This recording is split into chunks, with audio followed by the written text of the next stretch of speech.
ஒரு ஹைலைட் என்ன பார்த்தீங்கன்னா, நீங்கள் சாப்பிடும்போது நறுக்கு நறுக்கு நறுக்குன்னு கேட்குது. அந்த இட்லி பொடி போட்டோட அந்த நெய்யோட வாசம் ஆமாம் ஃபர்ஸ்ட் கிளாஸாக இருக்குது. எல்லாருக்கும் வணக்கம், welcome back to chef Deena's kitchen. எல்லாரும் எப்படி இருக்கீங்க? நல்லா இருக்கீங்களா? இன்றைக்கி நம்ம எந்த ஊரில் கும்பகோணத்தில் இருக்கோம். கும்பகோணம் ரெசிபிகள் நம்ம நிறைய பார்த்துட்டு இருக்கோம். அதை தொடர்ந்து இன்றைக்கி பார்த்தீங்கன்னா மங்களாம்பிகா காஃபி டிஃபன் சென்டரில் போய்ட்டு அவங்க பண்ணுற அந்த ரெசிபி நம்ம பார்க்க போகிறோம். இன்றைக்கி பார்க்க போகிற ரெசிபி வந்து கோதுமை ரவை உப்புமா. என்னோடய அம்மா பண்ண போகிறாங்க. இந்த உப்புமாவுக்கு வந்து சைட் டிஷ் சட்னி சாம்பார் எதுவும் தேவையில்லை. இது வந்து பொதுவாக கஸ்டமர் வந்து அவுட்டோர் கேட்டரிங் கேட்கும்போது நம்ம ஸ்பெஷலாக இது பண்ணி கொடுக்குறோம். ஒரு ட்ராவல் போகிறோன்னா இதை எடுத்துகிட்டு போனாக்கா நைட்டு வச்சு சாப்பிட்றதுக்கு ரொம்ப நல்லாயிருக்கும். இவங்க ஒரு பக்குவத்தில் பண்ணுறாங்க.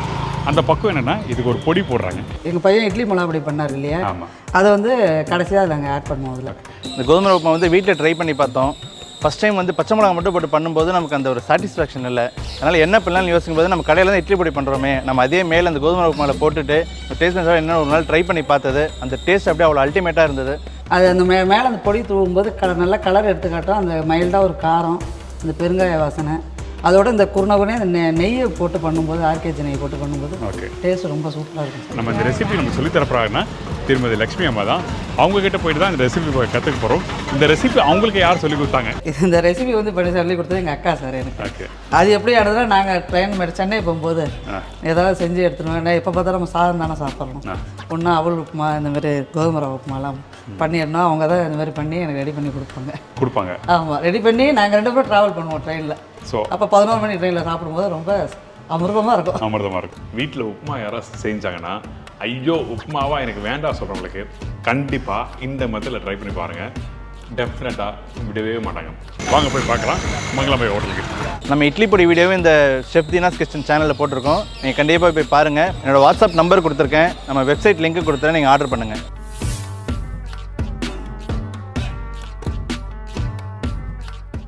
வணக்கம்மா. வணக்கம் சார். எப்படி இருக்கீங்க? நல்லா இருக்கேன் சார். ரொம்ப சந்தோஷம். ஓகே. இப்போ நம்ம ஃபஸ்ட் நம்ம என்ன பண்ண போகிறோம், இது எப்படி தனியாக ரவை அந்த சம்பார் ரவை வந்து வறுத்து நம்ம ஆரம்பிக்க போகிறோமா, இல்லை இந்த இடத்துல நம்ம அப்படியே எல்லாத்தையும் ஒன்றா கூட்ட போகிறோமா? இல்லை, அப்படியே நம்ம தாளிப்பு போட்டு வெங்காயம் காய்கறி எல்லாம் போட்டு வதக்கி பண்ணுறது. சரி, ஓகே டன். இந்த இடத்துல இன்னொரு விஷயம், நீங்கள் அந்த இட்லி பொடி போடும்போது இது தொட்டு சாப்பிட்றது சட்னி அரைக்கணும் அவசியம் இல்லை நினைக்கிறேன், ரைட்டா? தேவையில்லை சார். இதுவே அவ்வளோ அருமையாக இருக்கும் சாப்பிடும். நல்லா இருக்கும். நீங்கள் பிரேக்ஃபாஸ்ட்டாகவும் எடுத்துக்கலாம், லைட்டு டின்னராகவும் எடுத்துக்கலாம். சரி. இந்த சுகர் பேஷண்ட்லாம் சாப்பிடும்போதெல்லாம் அவங்களுக்குலாம் ரொம்ப அமிர்தமாக இருக்கும். அது அமிர்தமாக இருக்கும். சரி டன். சைட் டிஷ்ஷே இதுக்கு தேவை கிடையாது. சரி, ஓகே. அப்போ பண்ணுறதுக்கு முன்னாடி தேவையான பொருட்கள் சொல்கிறீங்களா? சொல்லிடலாம் சார். ஓகே. இப்போ பண்ணுறது நம்ம வந்து கோதுமை ரவா உப்புமா பண்ண போகிறோம். அதுக்கு தேவையான பொருள் வந்து கோதுமை ரவா 1 கிலோ, வெங்காயம் 1/2 கிலோ, தக்காளி 3 number, carrot 1/4 kilo, beans 1/4 kilo, பச்சை பட்டாணி தேவையான அளவு, பச்சை மிளகா 3 நம்பர் நைஸாக கட் பண்ணிக்கணும், இஞ்சி ஒரு 2 பீஸு அதுவும் நைஸாக கட் பண்ணிக்கணும். தாளிக்கிறதுக்கு வந்து கடுகு 2 டீஸ்பூன், கடலப்பருப்பு 100 கிராம், நிலக்கடலை ஒரு 100 கிராம், கருவேப்பிலை, கொத்தமல்லி தேவையான அளவு, மஞ்சள் பொடி 2 டீஸ்பூன், இட்லி பொடி 100 கிராம், உப்பு தேவையான அளவு, எண்ணெய் வந்து தேவையான அளவு, நெய் வந்து ஒரு 100 கிராம். இப்போது இந்த சம்பார் ரவை உப்புமாக்கு தேவையான பொருட்கள் சொல்லிட்டீங்க. சொல்லியாச்சு சார். அந்த இட்லி பொடியும் எவ்வளோ பண்ணுறது சொல்லிட்டீங்க. அதாவது 100 கிராம் சொல்லியிருக்கீங்க. ஆமாம், 100 கிராம். ஸோ இப்போ வந்து இது எத்தனை பேருக்கு நம்ம செய்கிறோம்? இது ஒரு 15 பேர் சாப்பிடலாம். ஸோ இந்த காய்கறி எல்லாம் சேர்த்து? ஆமாம், காய்கறி வெங்காயம் இதெல்லாம் சேரும்போது குவான்டிட்டி உங்களுக்கு வரும், கூட வரும். தாராளமாக 15 பேர் சாப்பிடலாம். 5 பேர். இந்த அளவுகள் கரெக்டாக சொல்லியிருக்கேன். இன்கேஸ் நீங்கள் வீட்டில் ஒரு 4 பேருக்கு பண்ணுறதுக்கு அளவுகள் வேணுச்சுன்னா நாங்கள் சொல்லியிருக்க இந்த அளவில் வந்து நீங்கள் பாதியாக பிரிச்சுக்குங்க. அதாவது 1/4 இல்லை 1/2 பிரித்து எத்தனை பேர் சாப்பிடணுமோ அதுக்கப்புறம் பண்ணிக்கலாம். இது ஏன்னா இன்றைக்கி வந்து கடைக்கு வியாபாரத்துக்கு போகுது, அதனால தான் இந்த ரெசிபி வந்து உங்களுக்கு நான் ஷேர் பண்ணிட்டுருக்கேன் குவான்டிட்டி. சரி, ஓகே. இப்போ நம்ம ஃபஸ்ட் நம்ம என்ன பண்ணுறோம், ஆயில் விட்டு சார். ஆயில் என்ன எல்லாமே ரெடியாக வச்சுருக்கோம். Okay okay. ஃபஸ்ட்டு தாளிப்புக்கு எண்ணெய். சரி, ஓகே. எண்ணெய் சூடாக இப்போ கடுகு போட்டலாம் சார். சார் கடுகு தாளிச்சது கடலப்பருப்பு போட்டுரும். சரி, ஓகே. கடலப்பருப்பு தாராளமாக போடலாம். நல்லா போடலாம். ஏன்னா அந்த மென்று சாப்பிட்றதுக்கு நல்லாயிருக்கும். நேராக ஊறி சாப்பிட்றதுக்கு நல்ல டேஸ்ட் இருக்கும். ஏன்னா அந்த கடலப்பருப்பு வறுத்து முடிச்சு பார்த்தீங்கன்னா அந்த அந்த உப்புமாவோட சாப்பிடும்போது கடுக்கு வேற உளுத்தம்பருப்பு போட மாட்டேங்க. உளுத்தம்பருப்பு கிடையாது சார். சரி, ஓகே தான். இதுக்கப்புறம் அடுத்தது வெங்காயம்.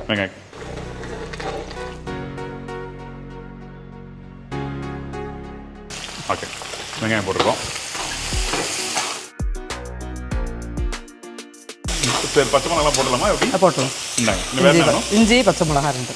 இஞ்சி பச்சை மிளகா ரெண்டுமே.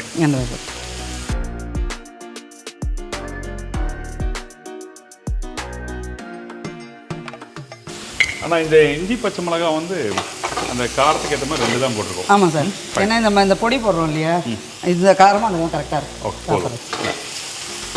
இப்போ இந்த மாதிரி சம்பார உப்புமா பண்ணும்போது இது வெங்காயத்தை நல்லா வதக்கக்கூடாதா?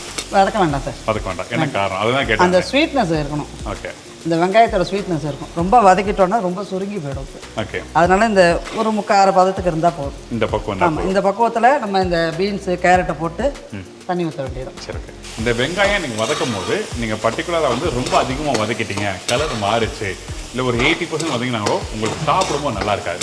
ஏன்னா அந்த உப்புமா நீங்கள் சாப்பிடும்போது அந்த வெங்காயமும் தெரியணும், கடிக்கும் போது நறுக்கு இருக்கணும். இது ரொம்ப முக்கியமான ஒரு விஷயம். பீன்ஸு போட்டு. சரி, ஓகே.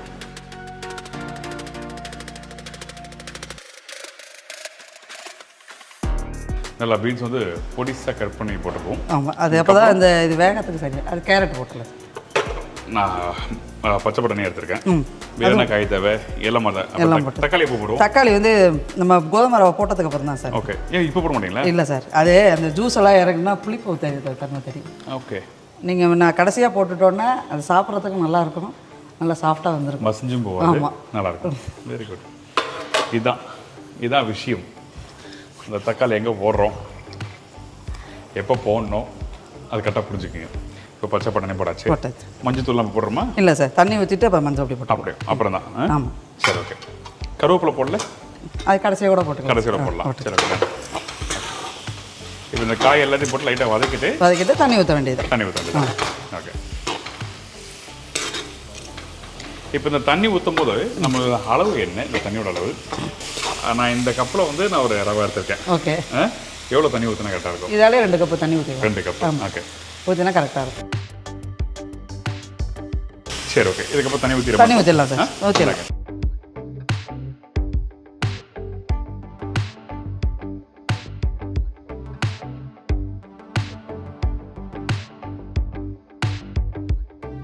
சரி, ஓகே. இப்போ இதுக்கப்புறம் வந்து உப்பு போட்டுடலாம் சார்.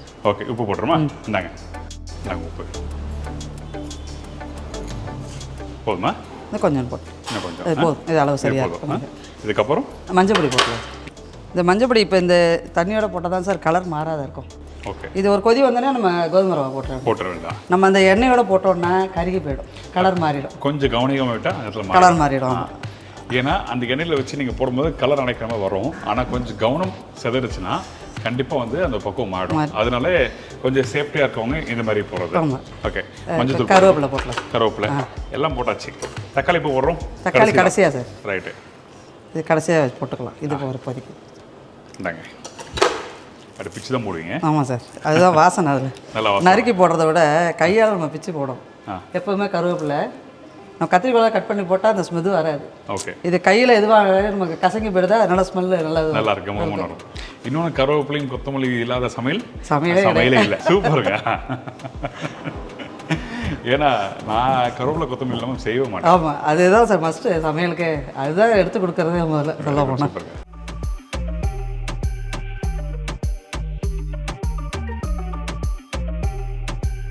சார் நல்லா கொதி வந்துருச்சு. ஓகே. இந்த பட்டாணியெல்லாம் வந்துருச்சு பாருங்க. அது நல்லா நல்லா 2 கொதி வந்தேன். நல்லா 2 கொதி வந்தேன், நல்லா மேலே வந்துருச்சு. இப்போ நம்ம கோதுமை ரவை போட்டோம். நான் கொட்டுவா, மிக்ஸ் பண்ணிக்கலாம், ஈஸியாக இருக்கும். இது எதுக்காகனா அந்த மிக்ஸ் பண்ணும்போது கொஞ்சம் ஈஸியாக இருக்கும். பக்கத்தில் இருந்து யாரோ அப்படி கொட்டிகிட்டே பண்ணனா அந்த கட்டிக்கிட்டே வராது. கட்டிக்கிட்டே வராது. ஆமாம், கரெக்டு.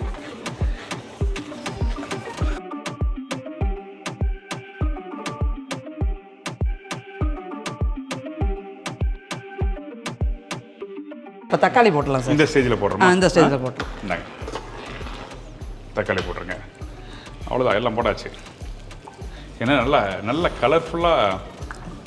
கலர்ஃபுல்லான உப்புமா. நல்ல கலர்ஃபுல்லான உப்புமா. சரி, ஓகே. கேரட்டு, பீன்ஸ், தக்காளி, மஞ்சள் தூள் போட்டிருக்கோம், பச்சை கருவேப்பிலை இருக்கு. இது பார்க்கும்போது இப்படி சாப்பிடணும். ஆமாம் சார். பொடி போட்டு அது நெய்யை ஊற்றி நீங்கள் அப்புறம் அதை ஓப்பன் பண்ணி பார்க்கும்போது அப்படிதான் இருக்கும் பார்க்கறதுக்கு. பாருங்க, அப்படிதான் இருக்கும் சொல்றாங்க. ஆல்மோஸ்ட் ரெடி ஆயிடுச்சு சார். ஆல்மோஸ்ட் ரெடி ஆயிடுச்சு. ஆமாம், போட்ட உடனே கெட்டி ஆயிடுச்சு. இது வெந்திருக்கும்.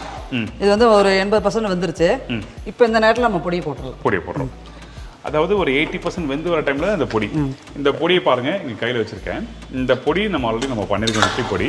அது விக்னேஷ் வந்து நம்ம சேனலில் வந்து ஆல்ரெடி பண்ணியிருக்காரு. மங்களாம்பிகையில் கொடுக்குற அந்த இட்லி பொடி வந்து கடலைப்பருப்பு, உளுத்தம்பருப்பு, காஞ்ச மிளகாய். அந்த வீடியோ லிங்க்கை நான் தரேன் கீழே, நீங்கள் வேணால் செக் பண்ணிக்கலாம். ஓகே, இந்த அப்படியே தூவி விட்டு நீங்களே தூவி நான் போடுவேன். போட்டு ஸ்பூன் எடுத்து போடுறேன்.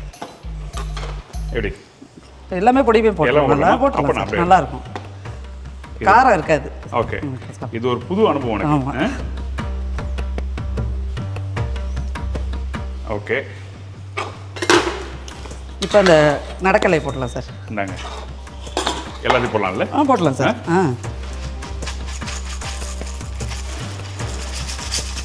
ஐயோ, இது சாப்பிட்றதுக்கு சூப்பராக இருக்குங்க. வறுத்த வேர்க்கடலை போடுங்க. வறுத்த வேர்க்கடலை, கொத்தமல்லி இருக்கு. கொத்தமல்லி போடலாம் சார், அதுவும் போடலாம். ஓகே, இதுக்கப்புறம் இந்த மிச்சம் கருவேப்பிலை வச்சுருக்கோம்ல, அதையும் இதையும் போட்டலாம் சார். கருவேப்பிலையும் போட்டலாம். ஓகே, இதுக்கப்புறம் ஒரு 2 நிமிஷம் நெய்யை மேலே ஊற்றிட வேண்டியதான். அவ்வளோதான், ரெடி. நெய்யை போட்டுட்டு நம்ம ஒரு 2-5 நிமிஷம் தட்டை போட்டு மூடிடும். சரி, ஓகே. மூடினா நல்லா செட் ஆகிடும். ஃபைன்.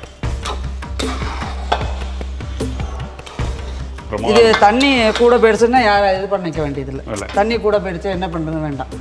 இருக்க ஊற அது நல்லா இறுகிக்கும். தண்ணி நம்ம வாங்குவோம் அதில். புரியுது. ஆமாம், அதனால அது தண்ணி கூட போயிடுச்சு நம்ம என்ன செய்யறதுன்னா அவங்க வந்து கவலையே இல்லை. இன்னொரு முக்கியமான விஷயம், இந்த இடத்துல வந்து பார்க்கறதுக்கே வந்து அந்த வெறும் உப்புமானா சாப்பிட பிடிக்காது. கேரட்டு, பீன்ஸ், வேர்க்கடலை இதெல்லாம் சேர்த்து பார்க்கணும், பார்க்கறது கலர்ஃபுல்லாக இருக்கும். சாப்பிட்றதுக்கு கடக்கு மடக்கான இருக்கும். நைஸ். இப்போ அடுத்தது கொஞ்சம் நெய் போட்டு நெய். நம்மக்கிட்ட இருக்க இந்த 6 kg நெய் யூஸ் பண்ணுறோம். அதாவது நம்ம தமிழ்நாட்டில் பார்த்தீங்கன்னா ஃபஸ்ட் டைம் அக்மார்க் வாங்கினது யாருக்குன்னா 6 kg நெய் தான். 1950s வாங்கியிருக்காங்க. உங்களுக்கு லாஸ்ட் டைம் நிறைய வீடியோவில் நான் சொல்லியிருக்கேன். இருந்தாலும் நிறைய பேருக்கு தெரியாத விஷயங்களை காமிச்சா நல்லாயிருக்கும். அதனால தான் வந்து இந்த இடத்துல நான் மென்ஷன் பண்ணுறேன். சரி, ஓகே, இந்தாங்க. ஓகே, கடைசியில் கொஞ்சம் இந்த மாதிரி கொண்டு நெய் வந்து வாசனைக்கு ஊற்றிக்கும். சரி, ஓகே. இதுக்கப்புறம் மூடி போடுறோமா? மூடிடலாம் சார். இது ஒரு கலரிட்டு. சரி, ஓகே.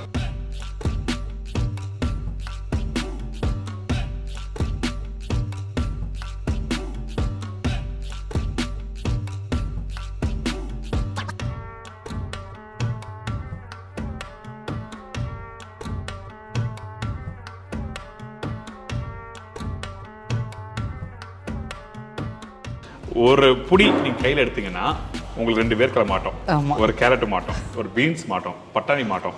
பார்க்கறதுக்கு சூப்பர்.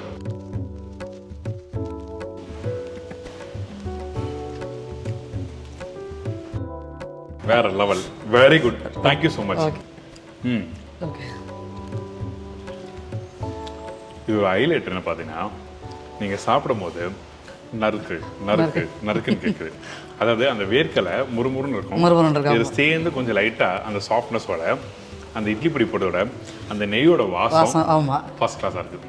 அந்த பொடியை சேர்ந்து அந்த காரலாமல் அந்த கல்லையில் ஏறி இருக்கும். நல்லா இருக்கு. அதுக்கு தான் சட்னியோ சாம்பார் எதுவுமே அதுக்கு எதுவுமே வேண்டாம். ஃபர்ஸ்ட் கிளாஸ் ஒரு ரெசிபி. ஹைலைட்டாக அந்த இட்லி பொடி போடுது. Thank you sir. தேங்க்யூ. உங்கள் நம்பர் தாங்க. என் பேர் Lakshmi. Mangalambika coffee and tiffin centre, Kumbeswarar வடக்கு வீதியில் இருக்குது. பையன் நம்பர் வந்து விக்னேஷ். நான் ஃபோன் நம்பர் வந்து 98 94 79 30 31. தேங்க்யூ. இந்த ரெசிபி சாப்பிட்டு ஒரு ஹாப்பி எனக்கு. சாப்பிடும் போதே அந்த ஒரு எல்லாமே பல்லப்படுது. ஆமாம் sir. Thank you so much. Thank you sir. இதே மாதிரி நான் இன்னொரு நாள் இன்னொரு ஊரில் ஒரு புது ரெசிபி சந்திக்கிறேன். நன்றி, வணக்கம். See you, bye bye. Take care.